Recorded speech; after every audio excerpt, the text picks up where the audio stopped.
Welcome, my friends. Welcome to the outer fringes of reality, where fact meets speculation, where paranoia meets illumination, where madness overlaps the fragile membrane of sanity. Do not be afraid. Open your eyes and open your minds to that region that lies beyond the realm of the known, that region we call the ExoZone. I am your host, Dictor Van Doomcock, the future ruler of Earth. And with me is my co-host and aficionado of all things fringe, the Nerdrotic Channel's Gary Beekler. Gary, how are you this dark and sinister night? I am doing well. How are you? I am doing very well. Yeah, you've had a good day. You've had a good day. Well, I guess I have. I have hit 100,000 subscribers. And I am honored and I am humbled and I am thankful to everyone who is here tonight and everyone who is not here tonight. And to you, my friend, for supporting me all these, well, it feels like years, but really it hasn't been that long. Thank you, Gary. I appreciate no you, problem. man. I think it's been almost a year, but yeah, Yeah. not years. But it feels like it. YouTube years. It's like 10 years in YouTube years. 10 years in YouTube years, exactly. Yeah. But I am absolutely thrilled to be here. And I thank you, Gary. And we're going to talk about some weird stuff tonight. Yes, we are. Very excited about this. Yeah, we have got, first of all, a new article posted from a scientist who claims that he has seen insect and reptile forms on Mars, although NASA is denying it, of course.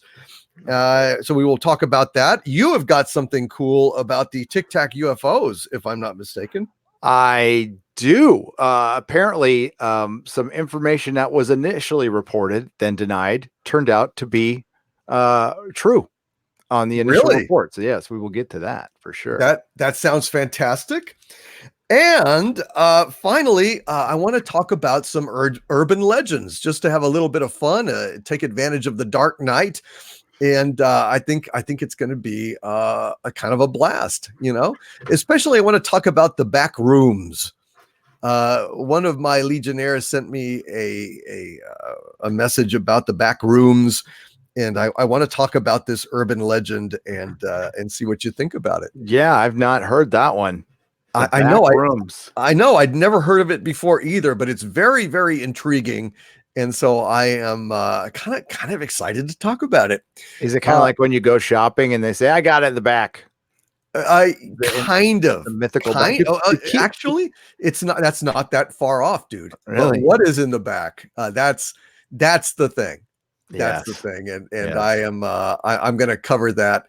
I'm very excited about it. It sounds very cool. But first of all, I want to say hello to everyone in the chat. Hail, everybody, and welcome. And thank you all for all of the congratulations that you sent me on 100,000 subscribers. I am absolutely thrilled to have hit it. I am absolutely amazed that, yeah, I'm just blown away. So thank you guys. I did not expect this, especially so soon. I kind of thought maybe sometime next year, knock wood, but no, it has happened now, and I am absolutely thrilled. Gray Troll says, Jaloja, everyone. Well, you know, not while you're listening. I mean, yeah. Well, that's okay. I guess it's your house. Yeah. It's your house. You can do whatever you want, but I want to say hello to Apex Tyrannus, Mutated Genome, Orville Nation, Lord Thoth, Werewolf Panzer, Nicholas Horton, Stellar, Heather, Hard Maxer, Larry, Thomas Borg, Joe Lau, Maverick 626, JP, Kanoa Body 69, Lori Wilson, Brian Griffin, Josh and Rebecca Momini, Chris Persia, Orville Nation, Fred Darmstadt, and the usual suspects are Mary Ashmead is in the house being a good wrench here. Hello, Mary Ashmead. Thank you so much for all of your help and many, many more. Thank you all for being here. And I just want to say to all of my Legionnaires, villains, rogues, and vagabonds, sorry about the hasty exit earlier, but right after ExoZone, I will be going back into the Discord so we can celebrate the 100,000 subscribers. And I do apologize for the confusion at the end. I'll just say that, and we are here now, and we're going to have some fun, and let's get started, shall we? Yeah. This is interesting. There is a article on Fox News, actually, that was published 10 hours ago that says NASA denies there are living insect and reptile-like creatures on Mars. And essentially the distilled story here is that there is an Ohio University emeritus professor named William Romoser, who claims that by examining various Mars rover pictures taken over several years, Mr. Romoser, or Professor Romoser now, feels that he has seen enough to make the claim that there are a number of insect-like forms structured similarly to bees and reptile-like forms on Mars. And he made the claim at the annual Entomological Society of America meeting, Gary. So this was not just a brain fart. He gave a presentation at the Entomological Society of America. So this guy, God, I want to party with those guys. Yeah. Oh man, I tell you what, party like it's 1990. Yeah. But they're doing science, dude. And this is interesting. He made this controversial claim earlier in the week, and NASA is, of course, denying it. There was a statement by Alana Johnson, NASA's public affairs officer, who said, quote, "The collective general opinion of the large majority of the scientific community is that current conditions on the surface of Mars are not suitable for liquid water or complex life." And they added that one of their objectives is the search for life in the universe. And they are hoping with the 2020 Mars rover mission to explore the potential of past life on Mars. So I think that's very interesting. They are this statement from this press person for NASA, Alana Johnson, says, although we have yet to find signs of extraterrestrial life, NASA is exploring the solar system and beyond to help us answer fundamental questions, including whether we are alone in the universe. From studying water on Mars. So they're admitting water is on Mars now, which is good. Yeah, remember, I was just going to say, remember all that time that there was no water on Mars and it's impossible. And Yep. And remember the treads getting eroded and what looked like bacterial colonies on the insides of the treads in the shade, eating the rubber. So from studying water on Mars, probing promising ocean worlds such as Enceladus, Europa, and Titan, to looking for biosignatures in the atmospheres of planets outside our solar system, NASA science missions are working together with a goal to find unmistakable signs of life beyond Earth. And now, earlier, Gilbert Levine, a former NASA scientist, he worked on the Viking missions during the 70s to Mars, and he had published a stunning op-ed last month. I think we talked about it, Gary, talking about he was convinced that the space agency found evidence of life on Mars. I think we talked about that, didn't we? We did. And I've actually got that Scientific America article pulled up, and just to review. This article by this Gilbert Levine on October 10th, 2019, he stated on July 30th, 1976, the LR returned its initial results from Mars. Amazingly, they were positive. As the experiment progressed, a total of 4 positive results supported by 5 varied controls streamed down from the twin Viking spacecraft, landed some 4,000 miles apart. The data curves signaled the detection of microbial respiration on the red planet. The curves from Mars were similar to those produced by LR tests of soils on Earth. It seemed we had answered that ultimate question. But when the Viking molecular analysis experiment failed to detect organic matter, the essence of life, however, NASA concluded that the LR had found a substance mimicking life, but not life. Inexplicably, over the 43 years since Viking, none of NASA's subsequent Mars landers has carried a life detection instrument. What? None of them has had a life sensor to follow up on these exciting results. Instead, the agency launched a series of missions to Mars to determine whether there was ever a habitat suitable for life, and if so, eventually to bring samples to Earth for biological examination. So he basically blew the whistle on them in that article. I mean, it's quite a long article. It's on Scientific American. If you want to Google Gilbert Levine on Scientific American, you can see for yourself this. So that's what they're referencing it. And NASA gave a similar statement after this article in Scientific American by Gilbert Levine. So now this Ohio University emeritus professor Romoser spent the past several years looking at a number of photos publicly available from various Mars missions, including Curiosity. And he made that claim that he'd spotted a number of insect-like forms structured similarly to bees as well as reptile-like forms. There has been and still is life on Mars, says Romoser, who specializes in arbovirology and general medical entomology. He says there is apparent diversity among the Martian insect-like fauna, which display many features similar to Terran insects that are interpreted as advanced groups. For example, the presence of wings flexion, agile gliding / flight, and variously structured leg elements. So that is the claims of this entomologist, excuse me. He also said that the Curiosity rover, which has been exploring the Gale crater since August of 2012, has made some incredible discoveries, including a surprising spike in the level of methane, oxygen behaving, quote, in a way that so far scientists cannot explain, a mysterious unexplained white light, and many other things. Yeah. So they keep poo-pooing that light that keeps showing up. And there's pictures of stuff flying around in the sky. We need to get your ass to Mars. We need to go to Mars. We really need to go to Mars. And I'm wondering why we don't. And I'm wondering why we don't go to the moon.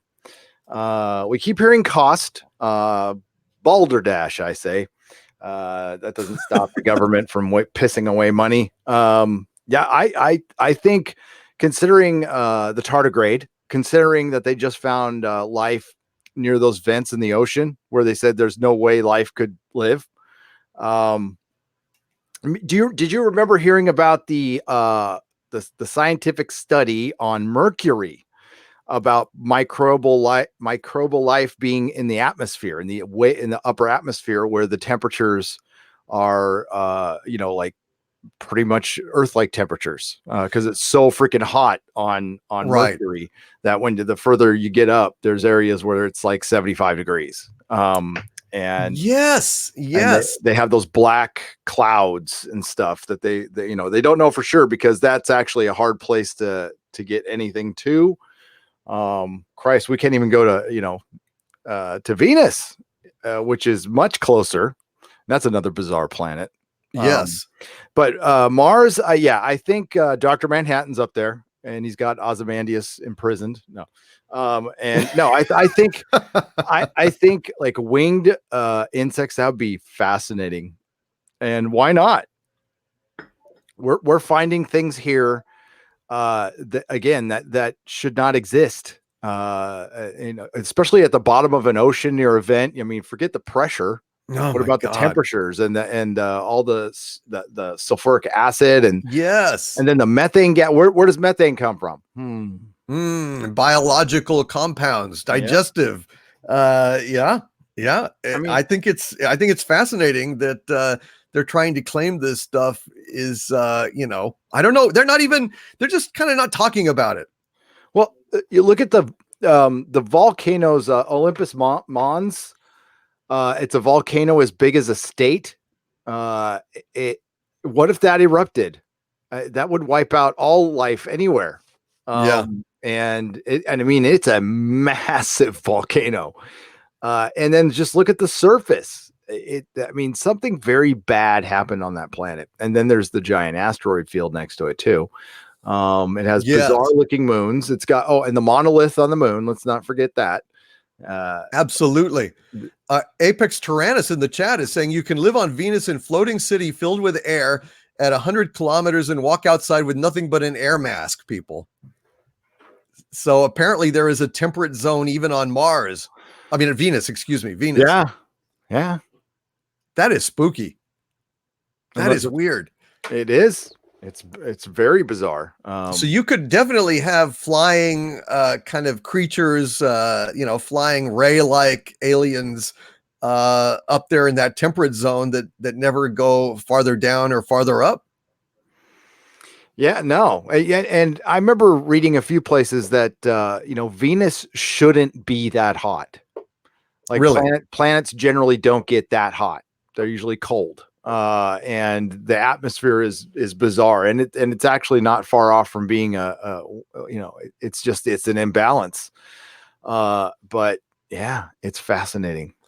It is absolutely weird, and there may be stuff up there. Now, there is a Pepperdine University entomologist, Susan Finkbeiner. I did not make that up. Finkbeiner says that she is skeptical. Says if these are current living forms, we would need to see more evidence that life can be sustained. Where are the resources for these arthropods? What are they eating? And are they reproducing? Each other. They eat each other, and then they screw each other. Then they eat each other. Wow. That's a hell of a date. That's my scientific analysis of it. Yeah. Boy, tell you that adds to like dinner in a date. Yeah. Kind of like you if you're on the menu, it's not as much fun. Kind of like a blurg from Mandalorian, Blurg. Yeah. Yeah. I don't know. Listen, there's a lot of weird pictures of Mars. I mean, you've seen the pictures. I've seen the shots. I mean, have you seen that one that looks like there's a big, nasty spider, like on the side of the cliff in the shade? It's just creepy as all hell. It's like a crab spider thing. Yes. Oh, what's this? Ziggy Stardust and the Spiders of Mars, right? Ziggy played guitar. Yeah, I haven't. Spiders on Mars. Creepy as hell. Creepy as hell. Those things are scary. So yeah, I think that's interesting between Mr. Levine and then this exobiologist. It's funny that all these people who are outside of NASA are the ones saying, hey, raising the alarm bells, or former NASA people, and then NASA shuts it down. It's very interesting. And I wonder why, especially with the Tic Tac news. It looks like disclosure is well on its way. What is their motivation? Have you got any theory? There must be some secret. Sometimes I think the government keeps secrets that they should keep. There's certain things we shouldn't know, especially if it's something they can't do anything about, or if it's something that would, you do have to think about society, what holds society together. I think we're way past like life from outer space, like causing havoc in society. As a matter of fact, the government has admitted that there's unidentified flying objects, and people just went, can I get my latte? That's it. So I did, but as far as keeping the secret of possible life or ancient civilization on Mars, and then it would get in this like science fiction, like there's some secrets there. We'll find out that we're like we're like a prison planet or something, and the jail keepers are going to come back someday. And we're enslaved, or some crazy sci-fi story like that. I can't think of any other reason why they would keep it from us, but other than trying to protect the scientific belief system, which is turned into its own religion, which sucks because science is supposed to be, the most open-minded thing out there. And it's turned out to not be in a lot of cases, especially when it comes to archaeology. But yeah, I don't know. Maybe it's the human pride. Maybe so many people out there, I think, okay, here's a great example. The Tic Tac. What is the Tic Tac information done to ufology? Well, it's split it, of course. There's people who believe it, and then there's ufologists who will just try to pick it apart in any way, shape, or form because they weren't the ones who discovered it, or wasn't their team who discovered it. I think it could be something like that. Simple human ego that they've been lying to us for so long, and then they went, oh crap, there's water. Oh crap, there's bugs. I understand they want to have all the evidence, but how about, I mean, at least that person said they're skeptical and that they don't flat out not believe it. I mean, because that's what they would have said a couple of years ago. And what was her name again? On Think which Biner? one? Think Biner? Yeah, Finkbeiner. Yeah, Finkbeiner. Fink Beiner, I believe. That's one of those self-fulfilling prophecy names. That's why you don't name your kid Star. Yeah. But that's, and she's at Pepperdine. Pepperdine's like I've never gone to a college, but I've been to Pepperdine. It's a beautiful campus. It's down near LA. It's great. Sweet. Yeah, I saw a band down there. I can't remember. I think it was Social Distortion. I got the picture of the spider. You did? Crab. It's like a crab. Here, I'll share the screen. Yeah, let me go ahead and there's a whole spider on Mars theory thing. I didn't know that was a thing. You'd think I would know something like that, but there it is on the right. There's the little crabby. Yes, guy. Look at that thing. Look at that thing right there. That is so creepy. Oh man, that's creepy. I wonder how big that is. Yeah, I mean, it looks kind of big, doesn't it? I wouldn't want to meet that. Oh, you'd hate to see that thing scuttling towards you curiously, like, it's a face hugger. Ooh, that gives me the shudders. I gotta admit it. What could that thing be? That is not a rock formation, dude. No, I don't think it is. I mean, okay, it could be. I'm trying to think. Is it maybe blown out plumbing or so, like a pipe that's blown out or something? But that is not a rock. A rock could not. I mean, I've never seen a rock form like that. No, I mean, the best you could say is that it's some kind of plant. But okay, plant equals life. Life, yeah. I mean, one or the other. But that is creepy. Well, and if you don't think they're screwing around, folks, NASA cranks up the color on these images. Mars is not red. Right. When you're on the surface, it looks like the California desert. The sky is blue. It's just really GD cold. That's it. But there's wind. There's giant windstorms. There's dust devils that get huge. And yeah, there's all kinds of weird. We need to go there. Like, it is way past time, and we can get there too. Yes. I know we can, but it's like likely a one-way trip for humans going out there. I mean, that's the problem. I mean, I don't think there is a technology right now to safely return somebody from Mars. Maybe we could like train somebody on death row, like as an astronaut, and just say, hey, you want to be in a cell, or do you want to take a one-way trip to Mars?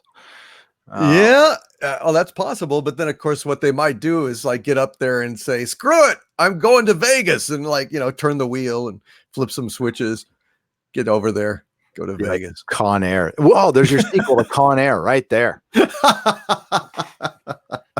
Con Space. Oh man, that is creepy though. That's exact picture I was thinking about, Gary. Yeah. Well done. Sure.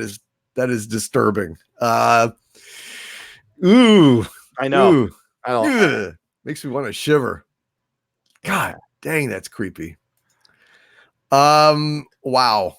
Well, let's get to some of the chats here. Yeah. Dr. Forbin Colossus says the moon is a harsh mistress. Yeah, no doubt about it. Cardinal Sin says that spider has 11 legs. Well, don't be a speciesist. Don't be presuming the how this spider identifies. And maybe he lost one, or maybe he's got some extra ones. We turn our spiders up to 11. Well said. Yes. Yeah, so it's that is one of the creepiest things I've ever seen. I Yeah. stare at that thing and what in God's name could it be? Chat, what do you guys think it is? That's what I'm interested in. What do you guys think that could possibly be? It is just creepy as hell. While I wait for the chat to Mars has crabs, says Gray Troll. Don't want to get those, man. Woo. Uh-oh. Bill Stelzer says only tenor legs. Uh-oh. Hey-oh. Hey-oh. Oh dear, that's just creepy as hell. Crazy Critters says RR. Yes, indeed. We've got a few super chats piled up here. I'm going to go ahead and read some of them while we're here. Deef with a $2 Canadian super chat. Thank you, Deef. Says congratulations, Lord Doomcock, on 100,000 subs. Hail to thee, Deef. Thank you, my friend. I appreciate that. Actually, Gary, you know what? I'm actually now at 103,000 subs. Dang. Oh, you put a video out today. That's right. Yes. Going over the next milestone's 1 million. That's what sucks. Like, really? You can't do one for 250? You can't do something YouTube? I mean, 1 million? Come on. That really is it. You got to get 1 million next. Maybe it's 500,000. No, I think the next button is 1 million. The next play button you get. But, wow. Well, I doubt I'll ever be getting another button. Hell, I'm just hoping I get this one. We'll see. I don't know. I mean, did they say they were still going to do it till the end of the year? They haven't said they're not going to do it. So I think if after this, we'll get you into that chat and you can request it like tonight, and then your request is in. Takes a couple weeks. Yeah, but once they it takes like a couple days to approve you, and then they'll say you're approved. Then it takes a couple weeks for them to make it. Jeremy had to wait a long time for his for some reason, but I got mine pretty quick. Well, that's awesome. I'll give it a shot. I haven't hung it up yet. We'll try. Well, you're a busy guy. You're a busy guy. Well, what can I say? With this freaking Copa crap, yes, I'm gonna have to redo the background of my room. Probably. I'm kind of bummed about that. Oh, I know. It's gonna have to. I mean, and what about all the videos that have it? I don't know. Exactly. I mean, we are distracted, guys. This is actually, I think, the most distracted we've ever been. I mean, this is way worse than all the other adpocalypses, really, because nobody understands it, and it's two entities instead of one. I mean, it's the government and YouTube. So, I mean, it's just the chaos is. We need YouTube needs to stand up for us. That's it. I mean, that the government actually sounds like the rational mind here, to be honest with you. Everything I've heard from the government is rational. Like, they've come out and said, hey, we're not going to fine you guys $42,000. All right. That was the high end. It's going to be a case-by-case basis. You'll be able to appeal it. I think YouTube wanted to keep it vague so they could dust people, but now enough of us are mad, and I am completely. As a matter of fact, I brought this up. When the first adpocalypse came down. I brought it up again. We need to get together and not upload. We all of us could survive not uploading for 2, 3, 4 days. That would rock YouTube if most major creators just didn't upload. I'm for it. A few days. Yeah. The dead upload day. I'm all for it. I'm all for it. It hurts their advertising money. Yes, it hurts us, but listen, we get minute percentages of what they get from the advertising. Like, absolutely, they make a ton of money off you. They make some money off me. They make some money off Jeremy. I know Jeremy at the quartering came out against it. I think he's wrong. Flat out wrong.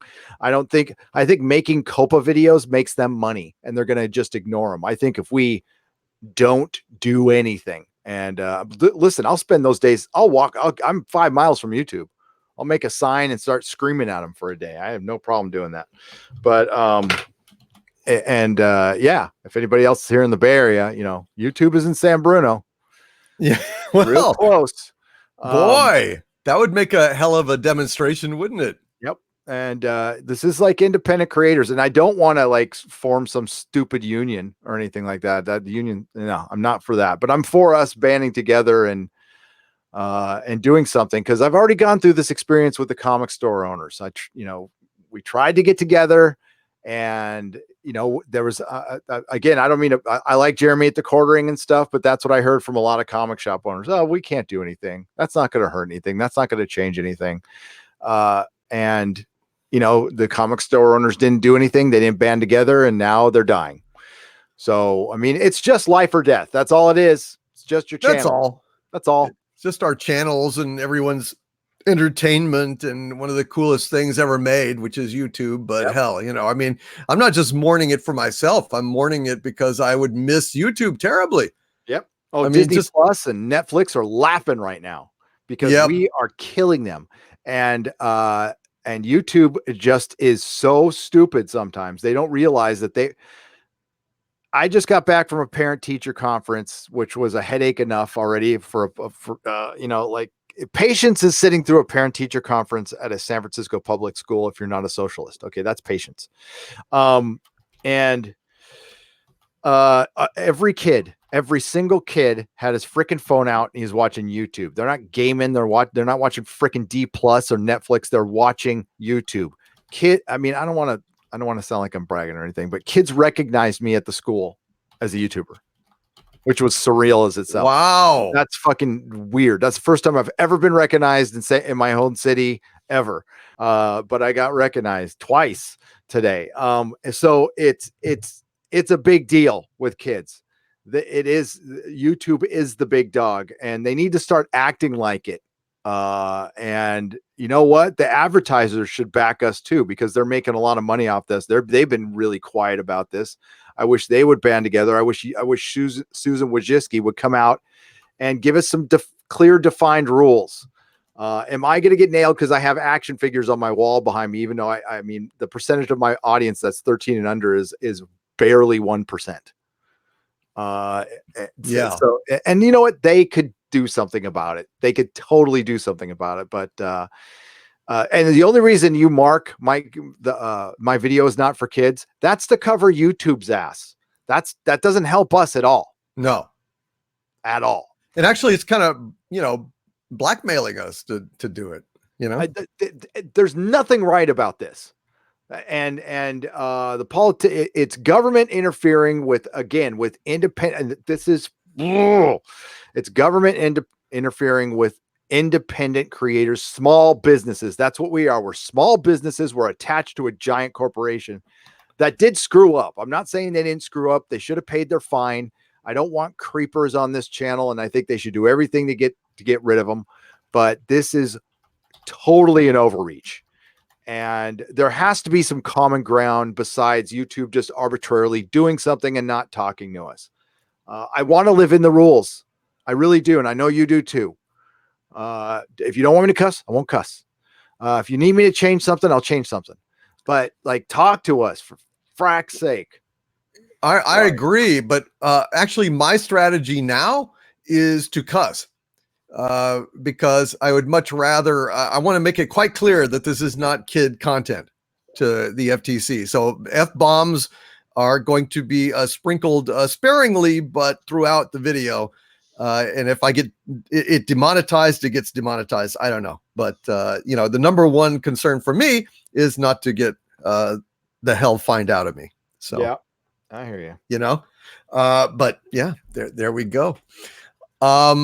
Mark C, if you would come and do that etiquette lesson, I would appreciate that. Tonight, I just wanted to this has nothing to do with ExoZone. I'll talk to you later, Mark.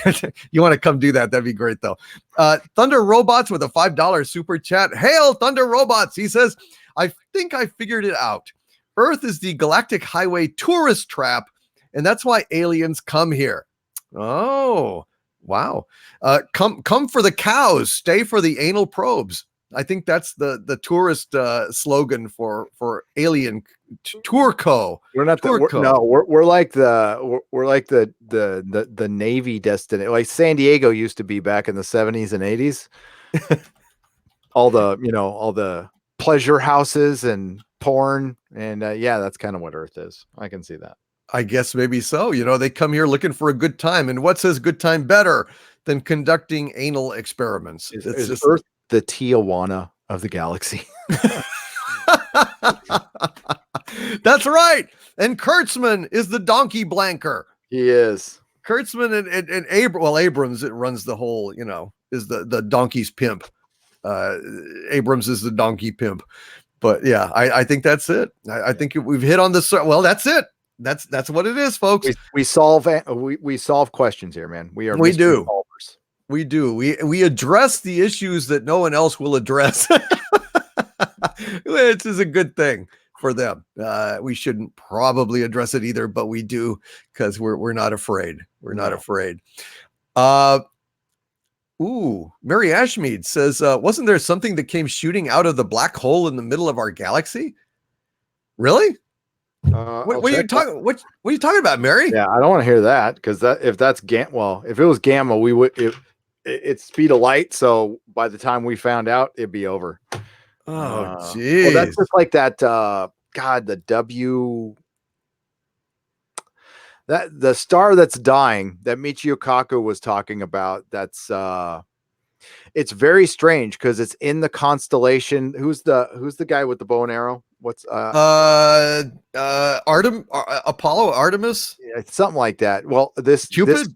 This star is at the tip of the arrow in the constellation. It's a dying star, and if it blows up, the gamma radiation, it will wipe us out. Really?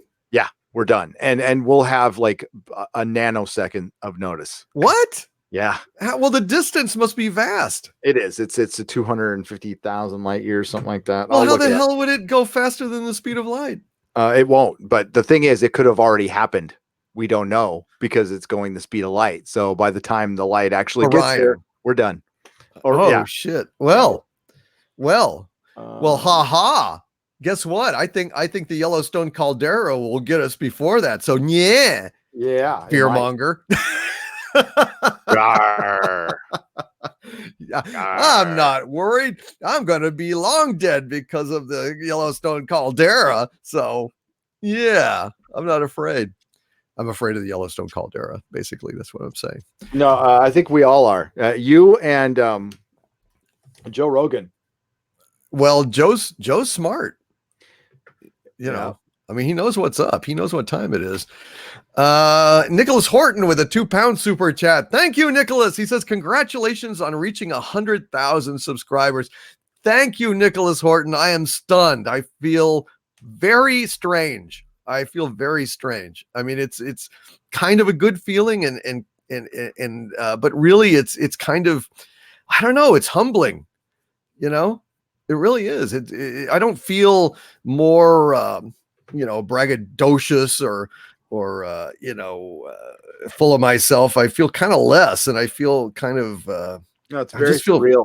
Yeah. Humbled and grateful. And when I think about it, I'm just amazed. But thank you, Nicholas Horton, very much for that. I appreciate it. Narutaki-kun. Hail Narutaki-kun with a $5 super chat, who says, hail DC and Nerdrotic. The Backrooms boys. Backrooms all right. Backrooms back. All right.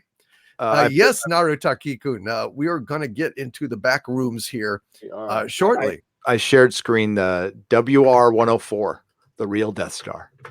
Oh, you did? Let me see. Let me pull. Hold on. Let me get to it. Here we go. Oh, dear. Oh, boy. This one's not fun. So, Death rays. This is from 2008. So I think since then they've said the trajectory could be different, but it could be so a sequence of 1.1 frames stacked to colorize the pinwheel system created by the binary star system known as Wolf-Rayet 104, seen by the Kepler telescope in the infrared. A beautiful pinwheel in space might one day blast Earth with death rays, scientific reports. Unlike the moon-sized Death Star from Star Wars, which has to get close to a planet to blast it, the blazing spiral has the potential of burning worlds from thousands of light years away. I used to appreciate the spiral just for the beautiful form, but now I can't help but twinge. By the way, this spiral form comes up over and over again in Ireland, in the UK, ancient civilizations. The spiral is a repeating pattern that you find. Göbekli Tepe, right? So it feels a little uncanny. We're looking down a rifle barrel, and it's gamma radiation this thing will spew out.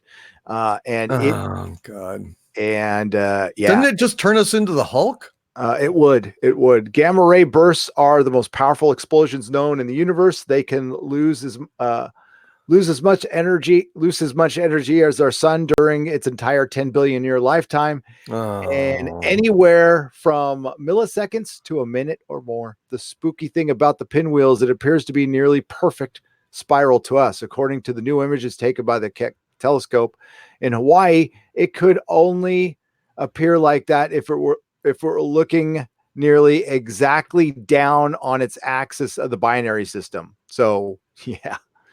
Um, Oh man. and you know what? One day at a time. Joey Live. So enjoy your 100,000 subscribers while you can, Pinhead, because Spiral's coming to get you. Shoot. That's just disturbing. And Lady Mist in the chat. Hello, Lady Mist. Says scientists see something shooting out of a black hole. But what makes it even more interesting is that the corona initially collapsed into the hole and then was ejected, escaping the black hole. That's not supposed to happen. No, it's not supposed to happen at all. That is very, very weird. For one, how did we see a black hole? I know we got a picture of one finally, like within the last year, because we posted it on the ExoZone. How did they see that? That's, I mean, I don't know. Could they be looking at it with some other, not strict photography, but some kind of, radiation detecting kind of film or sensor? I don't know. Thanks, That's Mary. weird. Yeah, that's really bizarre. God. So a lot of weirdness. Cosmic jets. What's shooting out of black holes? That sounds terrible. Oh, you found it? Yeah, cosmic jets. It's on theconversation.com, sciencealert.com. Weird black hole is shooting out wobbly jets. Wow. Yeah, it's because it's dragging space-time. Over 7,800 light years away in the constitution of Cygnus lies a most peculiar black hole. It's called V404 Cygni. And in 2015, telescopes around the world stared in wonder as it woke from dormancy. To devour material from a star over the course of a week. Now, how does a black hole go dormant? I didn't think they went dormant. No, how would that be? Yeah, there's so much we don't listen. We are monkeys with telescopes. That's all we are. So I mean, I think there's we don't understand how the universe works. We have no understanding. It's funny is we've developed mathematics, and we did it in such a way where we think we've used that is our blueprint. That's how we decipher the universe. That's our Rosetta Stone for the universe is physics. But I mean, one equation's wrong and it throws everything off. And I know some physics guys go, whatever, dude. It's flawed. There's things we don't know about yet. There's matter out there we don't know about yet that can rock everything. And we've had physics rocked. It seems like every few years it gets rocked. And the further back we can see with these amazing telescopes, we're going to find some weird, maybe someday we'll look and they'll find a wall or something. We'll find the end of bricks. It'll be bricks. Yep. Well, look, Floyd on it. I'm not a scientist. I'm not a physicist, but it seems to me there is no apparatus, no explanation for why a black hole would possibly go dormant unless it is artificial. In other words, if it is not a natural black hole, but something black hole-like that certain races can turn on or turn off. Because, I mean, look, it's just an accretion of intensely compacted matter. So, I mean, it's just going to sit there and it's going to have its effect. And, that's that. I mean, unless it's something artificial about it, how the hell does it stop working and then start working? That's my question. The First Order invented black holes to power the Star Killer base. That was it. Because it was a long time ago in a galaxy far, away. far away. But in all seriousness, maybe it was engineered. Maybe it was engineered to be kind of the maintenance of the universe. Maybe it serves some kind of purpose, like I don't know, like sewage, like a sewer or something. I mean, or they're siphoning off energy and Wow. godlike race. Who knows? Although Fred Darmstadt says, read the chat. And Alondro77 says a black hole needs to take in matter to form an accretion disk, which then heats up and blasts out radiation. If there's no infalling matter, the black hole emits nothing save Hawking radiation. Okay, so it's simply a question of it's still functioning, but you're talking just about the formation or lack thereof of an accretion disk. Well, saying that a black hole went dormant then is a misleading statement and poorly phrased. Okay, poorly phrased for a scientific website. I know. Science is in your name, guys. It's Science Alert. I don't know if they're you're misleading a couple of YouTubers, which is just, I mean, we have enough trouble as it is trying to how dare you mislead a YouTuber? You scumbags. I'm not getting in your car no matter how much candy you show me. Yeah, you bastards. What if you got let's see. Where am I? Hold on. Okay, here we are. Bird of Prey 5 with a $2 super chat. Hail Bird of Prey 5, who says Thanksgiving ExoZone. I'm guessing not. Well, I mean, yeah, I don't think probably you want to do ExoZone on Thanksgiving, do you? I could. I'll be home. I'm not doing anything. Well, maybe we could do an ExoZone on Thanksgiving then. That's possible. So maybe Bird of Prey 5. Thank you for the $2 super chat, brother. Appreciate it. You're down. I'm down. I mean, why not? Just something Thanksgiving based. John Tonette with 100 Hong Kong dollar super chat. Hail, John. Thank you, my friend. He says small gift for 100,000 at your PO box. Hail ExoZone. Thank you, John Tonette. I really appreciate that, my friend. And thank you for the gift of your lovely emojis. They're very popular. And I'll be adding more for my members soon, guys, just to let you know. But John, thank you so much for that. It's very, very kind of you. Planet Musk Vlog with a $4.99 super chat. Hail, Planet Musk Vlog, who says, Gary, are you unaware of Elon and SpaceX's Starship project? They're building several now, intend to circumnavigate the moon and humans to Mars ASAP. I am aware. Yeah. Yes, I am aware what their plans are. But we'll see if they actually have. I hope they do. SpaceX is an amazing company that is doing good work. Hopefully the government won't try to stop them. That's all I'm going to say on that one. But yeah, I used to work for Tesla. So right. But then I thought you were going to say, am I Elon Musk's keeper? They think because you work there that, like you're keeping an eye on him. I emailed him once. You did? Him to sponsor The Expanse. Yes. Did he write back? No, he didn't write back. Oh, well. Yeah, but I know his email address. So wow. It's no. All of a sudden YouTube starts emailing Elon Musk, and we have whole channels dedicated to Elon Musk emails that they've sent to no reply, but they're funny. I'd like to see that. RR with a $19.99 super chat. Thank you, RR. Says, hail Gary and Doomcock. Congratulations to you both for your fantastic work and to your continued success. No trip into the ExoZone can be complete without an appearance by the prehistoric saber-toothed doom squirrel, Sabu. Hail, Sabu. Hail, RR. Sabu, rise from your slumber. Rise, Sabu. Scamper, caper.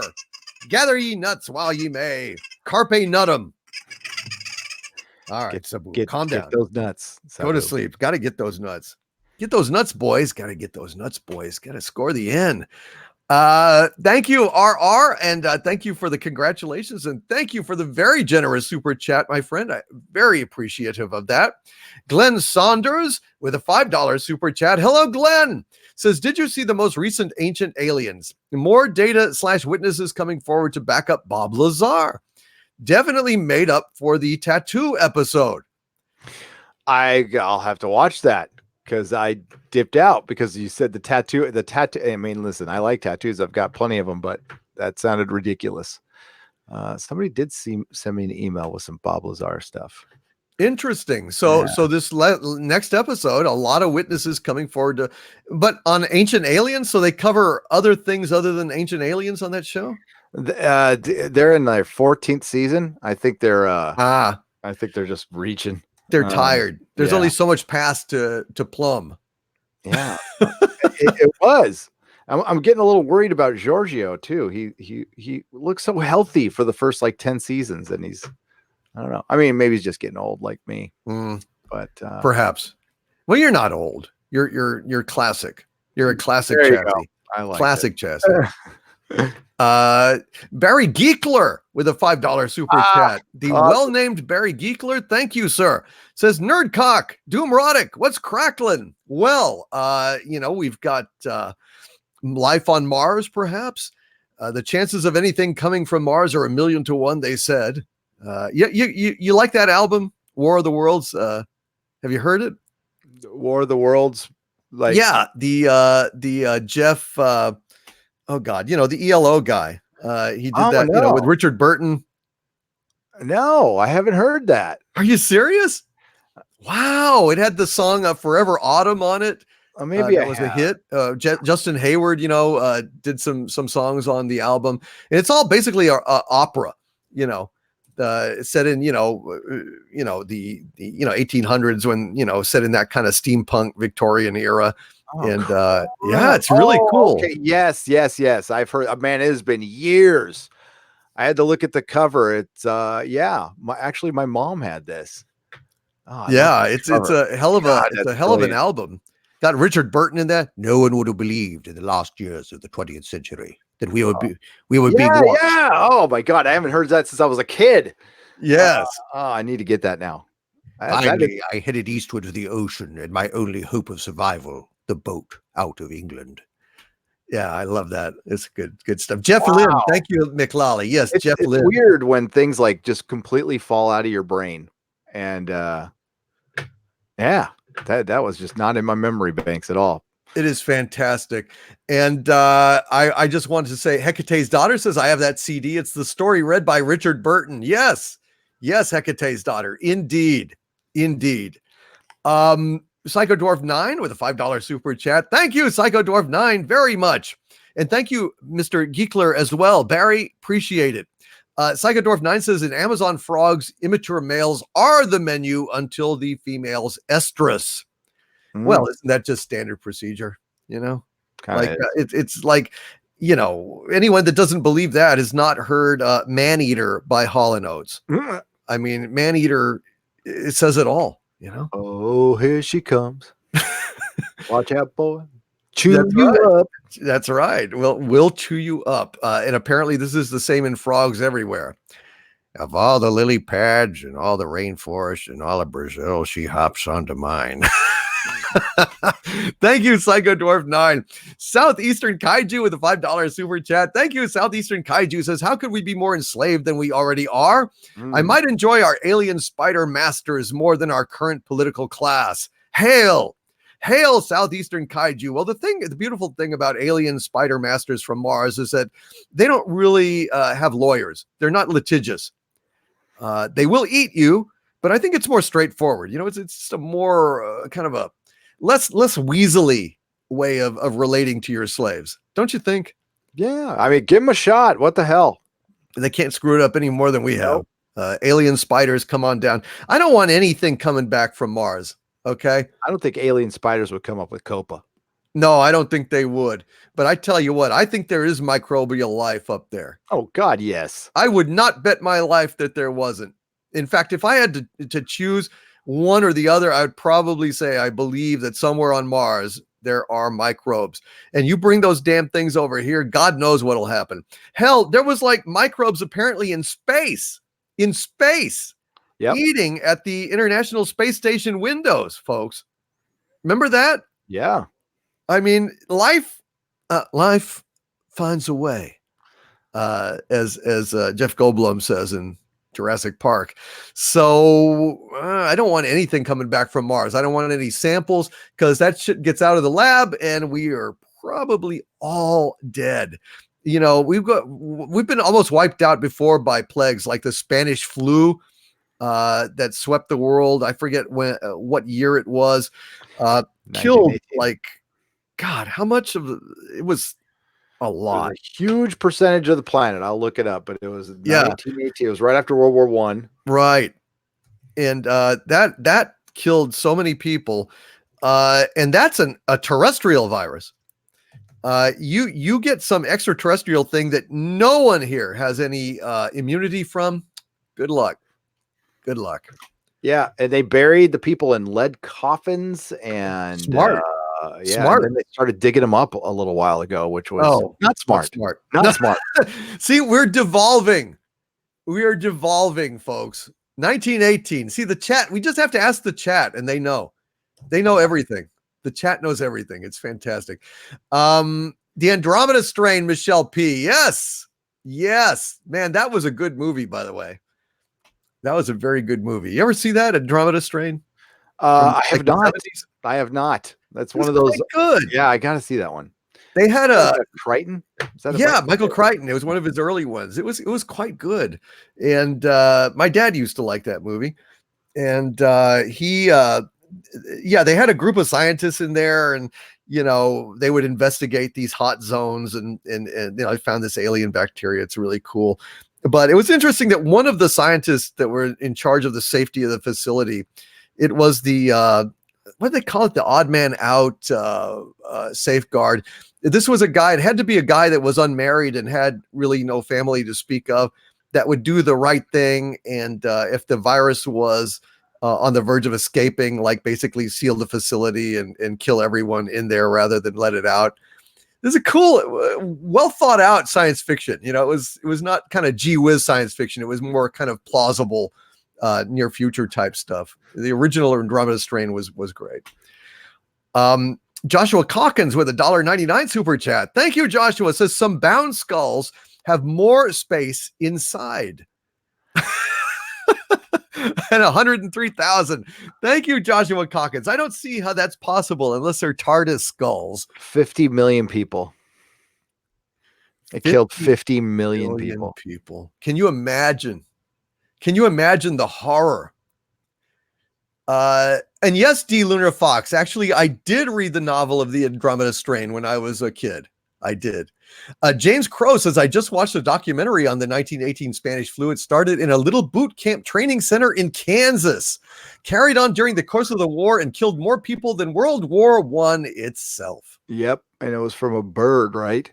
It started as a bird flu, I think. Yeah. Freaking weird, dude. That is creepy as hell. And opening the thing up again. That's terrifying. Mexican Iron Man, $1.99 super chat. Thank you, my Legionnaire. He says of the photo, danger. It's a Martian doom squirrel.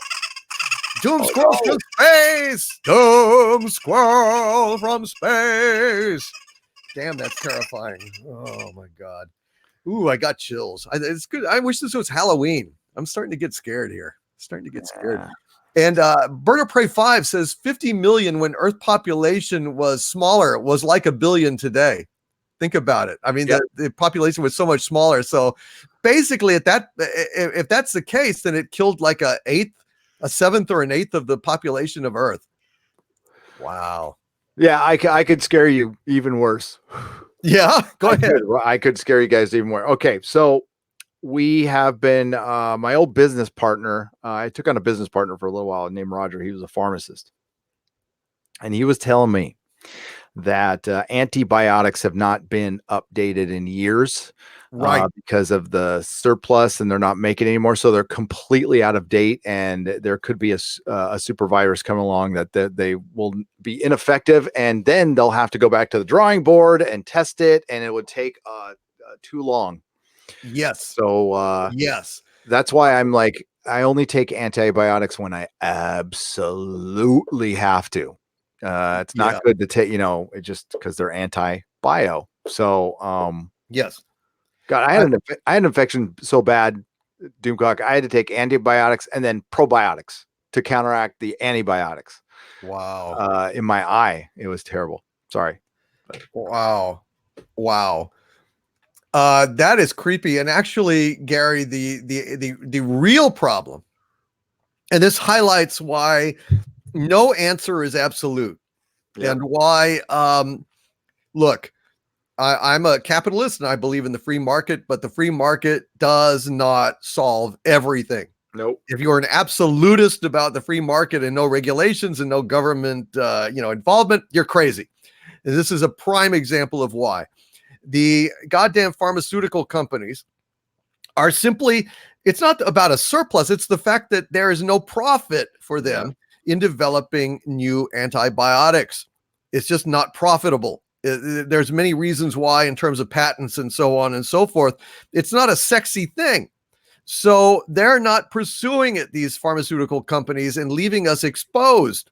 The government should be mandating it and forcing it or developing it themselves for the public good. The public good is not a dirty word. The public good is something important. Give them a tax break or something. Yeah, when everything is for profit, the system breaks down. Yep. I am for profit, but a balance in all things. Like I wouldn't trust government R&D unless it's like developing a weapon. But as far as drugs, I mean, you would have to go to the companies, give them some kind of tax break, but they would have to do like make it part of mandated almost like you have to develop these antibiotics because it's in the public good.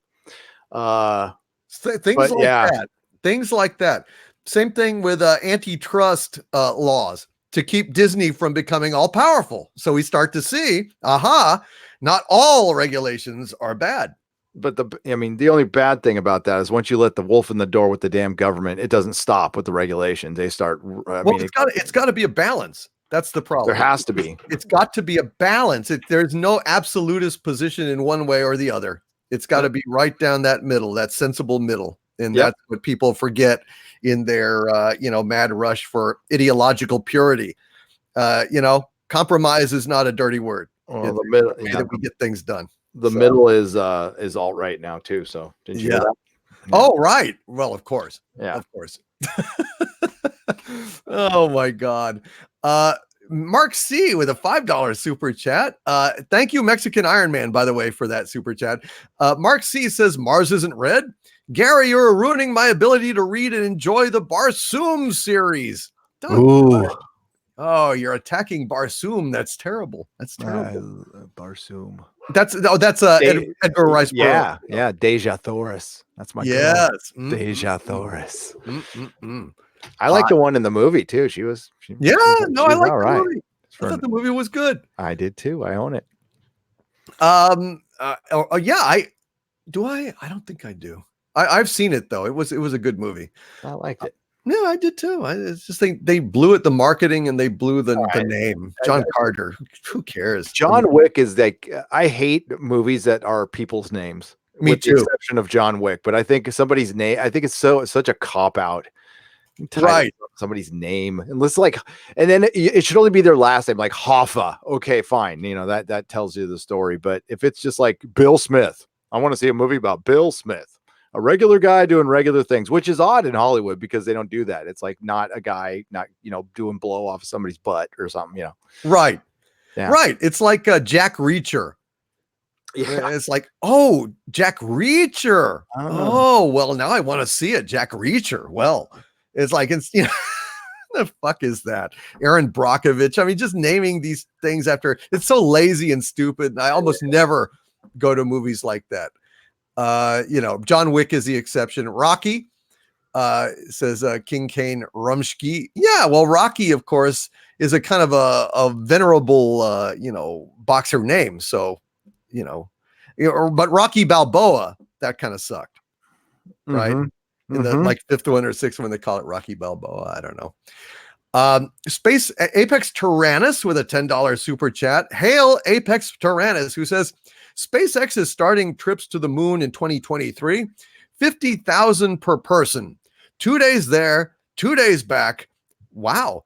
In We'll see. 2024 to 2026, That is 5 years from now. I can't Where are they going to imagine that. go? So they're going trips to the orbiting the moon. They're not going to go to the moon. Well, Orbit but still, that's pretty good. that's Um, amazing. But where's my damn moon base? I agree. And where's my purple wigged girls, those shapely girls in those skin tight silver outfits with the purple wigs? That's what I want. Yeah. 2 days there and 2 days back. In 2024 to 26, 250,000 per person to Mars, 3 months there, 2 years stay, 3 months back, can travel to Mars every 2 years. Oh man, I don't know. That seems I don't know if we're not sure if human bodies can stay out in space that long. no, they can't. How long do they stay in the space station? Has it been 18 months or Yeah, and it's still bad. I mean, it's hard on yeah. the body, and it causes bone deterioration and it muscular atrophy and stuff. So I mean, you've really got to think it out. I mean, if they were going to do that trip to Mars, you would want some kind of centrifugal kind of ship that would simulate gravity to keep your Yep. body functioning properly. And then when you get on Mars, you're going to have to exercise like hell, I think, to try and stave off, the deterioration. Atrophy, yeah. Yeah, it's kind of scary. I don't know. That's interesting. We got some of the most interesting chat in ExoZone, don't we? Yeah. These people are smart. Yep. Lady Mist with a $5 super chat. Hail, Lady Mist, one of my Legionnaires, who says, a giant fossil of a spider-like creature, like our dinosaurs. So it might be a fossil of some kind. Maybe. Interesting. Well, it might be. Yeah. Good God, what horrific things lived on Mars. It's just like Quatermass in the pit, with those kind of creepy grasshopper aliens that were swarming. That was a great movie, by the way. I love that. Cardinal Sin says astronauts have stayed on the ISS longer than 666 days. Yeah, All but right. then they all became evil. And then, dogs would bark at them and, all sorts of satanic accidents would happen. If they only stayed 667 days or 664, it would have been better. But no, 666. Yep. Mark of the beast. Kind of disturbs me. John Hamster with a $5 super chat. Thank you. John says crop circles are not messages to us. They are nothing more than extraterrestrial gang writing. They are messages between rival alien gangs tagging our farmers and their fields. You bastards. God, get off of my wheat, you dirty aliens. What do you think about that? Do you think that's true? What do you think they are? Any ideas? Maybe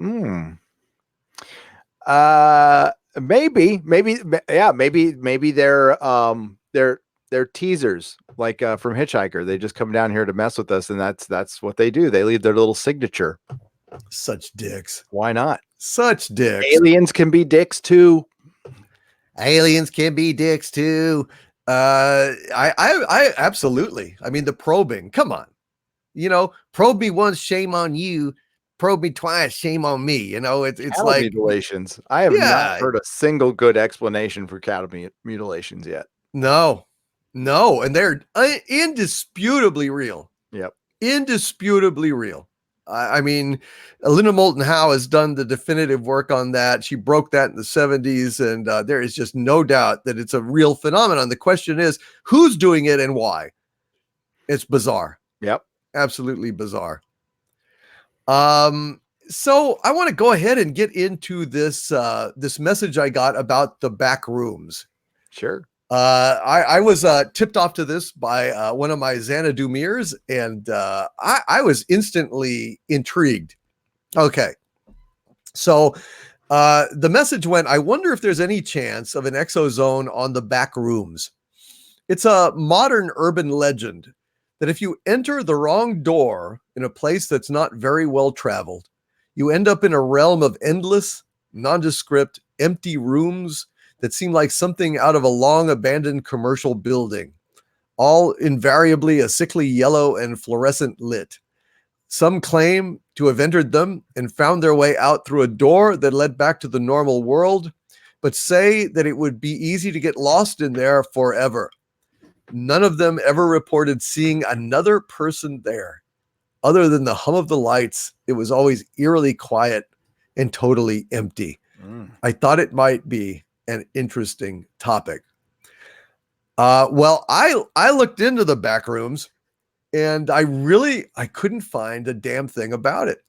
I couldn't find any details. I couldn't find any real accounts. I mean, other than saying it was a creepy pasta, and and he did say it was an urban legend, but I just found that intriguing. I think that the best urban legends are things that really tickle the imagination. I find that eerie. I love this idea of a kind of a back room of reality, like behind the stage set. There is this endless world of sickly yellow fluorescent lit commercial building space that are empty and just like a backstage area of existence. It just, there's something haunting about that, and it's somewhat like a book that I absolutely love. It's called House of Leaves, and you probably haven't read it, but it was just so good and weird. It weirded me out, this book. It wasn't like a horror book per se, but it was kind of describing something similar in concept. And the meticulous way that they described it, in the scientific way, and the way that this discovery of this space influenced and shaped the world, it was very creepy and very effective. And I really like this idea. So I couldn't really find a whole lot about the back rooms. I thought I would ask the chat, have you guys, any of you guys, heard about the back rooms, and have you anything to add about them? Ansel Ford says back rooms equals gateway to other worlds / parallel universes. Chili Peen says, imagining traveling so far out, you are visually seeing the physical location of where our simulation sits. If that's real, that would be interesting.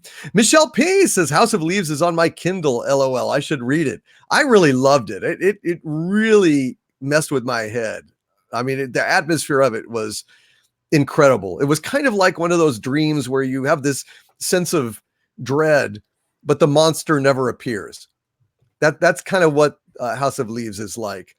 Patrick says back rooms equals that endless hallway of doors that lead to crazy places. And RR says we all live in the cave, believing the shadows of on the wall are all there is. Yes, the Plato analogy. Exactly. I thought it was really interesting, and I couldn't find a whole lot about it, but I thought it would be fun to go ahead and go over some other urban legends, just kind of kick them around and do a little survey of them, if you'd like, just for fun. What do you think? Sure. So I found like a few of them here, and I thought I would share that. D. Lunar Fox says, I have found in the dream realms these blank areas which are purposely white, like a facility for advanced science. Really? In the dream realm? Interesting. Huh. So let's see. We've got, have you heard the 999 phone charging myth? No. Apparently, there's an urban legend that says that when calling emergency services, if you hang up, it'll charge mobile phone batteries. I don't know. There was one about an aerial water bomber picking up a scuba diver.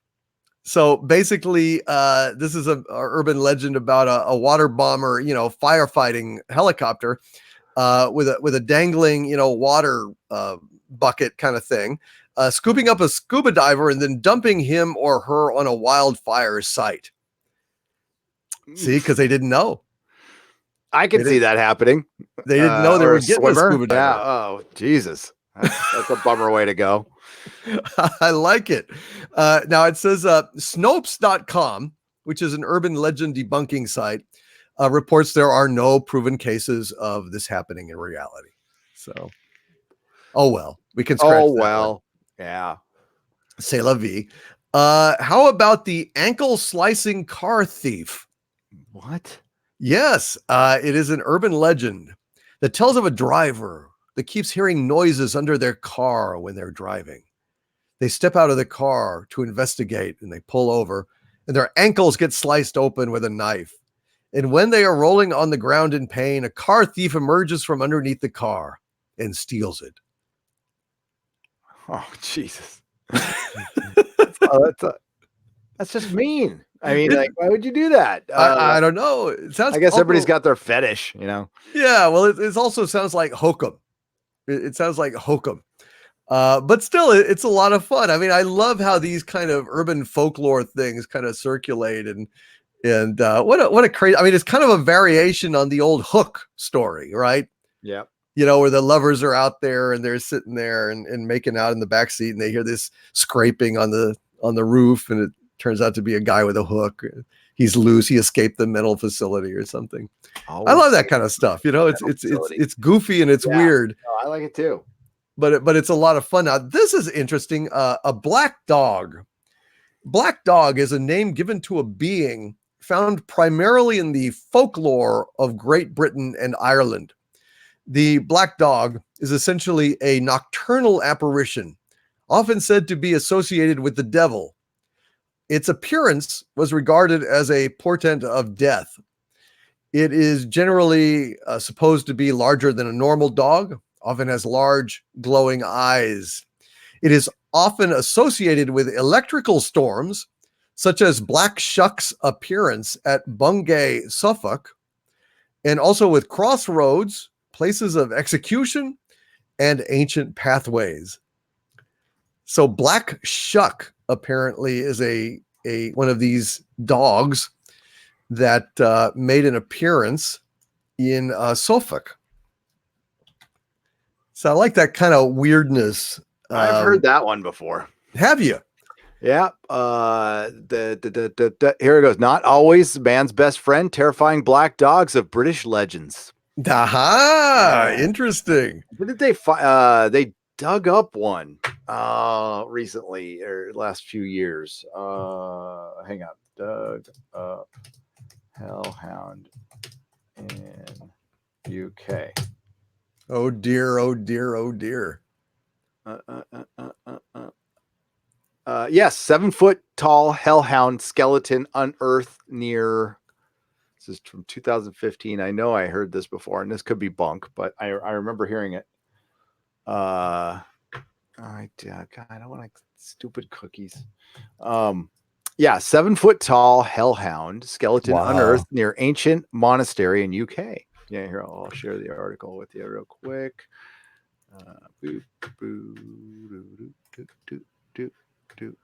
Interesting. There it comes. Known according to ancient texts as Black Shuck, a name believed to originate from an Old English word which means black demon, the 7 foot tall beast appeared as a bringer of death in many ancient tales over 500 years ago. During the 16th century, Black Shuck was feared by the inhabitants of modern day UK due to the number of brutal deaths committed by giant hellhound with reddish burning eyes. Now, over 500 years after legend talks about the hellhound, archaeologists seem to have discovered the remains of a black shuck in the ruins of Leiston Abbey in Suffolk, in a nameless grave 30 inches deep among several pieces of pottery surrounding the body. According to initial calculations, the remains belong to a male dog standing at least 7 feet in height, weighing around 200 pounds. Now, I mean, that means standing on his hind legs. Okay. Right. But still, that's a big, maybe that's where the legend came from. Maybe it was just a big, mean dog. It might be. Or maybe it's an actual hellhound. Maybe it's an actual hellhound. It's from Abraham Fleming's account of the appearance of a strange and terrible wonder in 1577 at Bungay, Suffolk. That's a famous account of the beast. In this description from W.A. Dutt in his Highways and Byways of East Anglia, he says, He takes the form of a huge black dog and prowls along dark lanes and loathsome field footpaths where, although his howling makes the hearer's blood run cold, his footfalls make no sound. You may know him at once, should you see him, by his fiery eye. He has but one, and that, like the Cyclops, is in the middle of his head. But such an encounter might bring you the worst of luck. It is even said that to meet him is to be warned that your death will occur before the end of the year. So you will do well to shut your eyes if you hear him howling. Shut them even if you are uncertain whether it is the dog fiend or the voice of the wind you hear. Should you never set eyes on our Norfolk Snarlyow, you may perhaps doubt his existence, and like other learned folks, tell us that his story is nothing but the old Scandinavian myth of the Black Hound of Odin, brought to us by the Vikings who long ago settled down on the Norfolk coast. Yeah, there's a picture of it. Oh yeah, this drawing. No, this the skeleton. Oh, let me go ahead and share. Share that. Yeah, absolutely. That's it. So wow, that is a big dog. Jesus. Yeah, that is crazy. That is spooky. Dog. So, some truth behind the legends. I knew I heard that somewhere. Yes. That's what, well, I think a lot of the legends and myths from our past are based in some sort of truth. Anchored in there. It is not surprising. Not to me anyway. I think that's cool. That's a very interesting one. Black Shuck. I love that name. And apparently there were a number of sightings of this creature. So yeah. There you go. It was in 2014 that he was excavated at Leiston Abbey. Yeah, son of a gun. We have a legend here of the baby train, which claims that a small town had an unusually high birth rate because a train would pass through the town at 5 a.m. and blow its whistle, waking up all the residents. Since it was too late to go back to sleep and too early to get up, couples would find other ways to amuse themselves in bed. This resulted in the mini baby boom. The baby train. That's hilarious. I totally believe that. Well, it makes sense. It's causal, you know. I mean, what are you going to do? What are you going to do? Yeah. You wake up, you're like, gotta get after it, boys. You know, might as well. Already. Yeah. Yeah. Let's get a start on the day. Get a start on the day. Yeah. Why not? Bloody Mary. That's a folklore legend consisting of a ghost or spirit conjured to reveal the future. She is said to appear in a mirror when her name is called multiple times.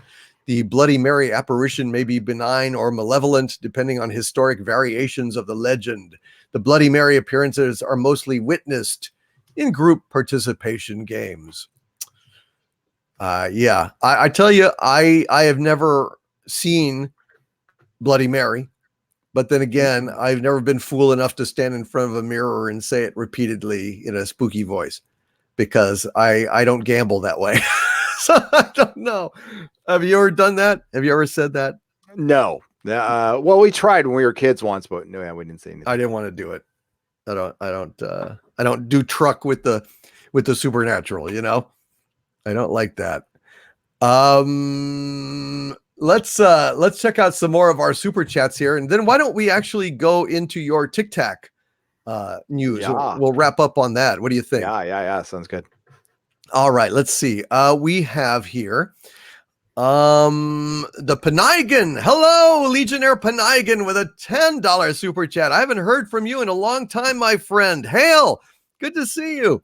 And the Panigan says, smaller than a basketball, bigger than a bread box. It's a bouncer / Martian roundhead with extremities extended. Heinlein knew what he was talking about. Yes, the Martian roundhead.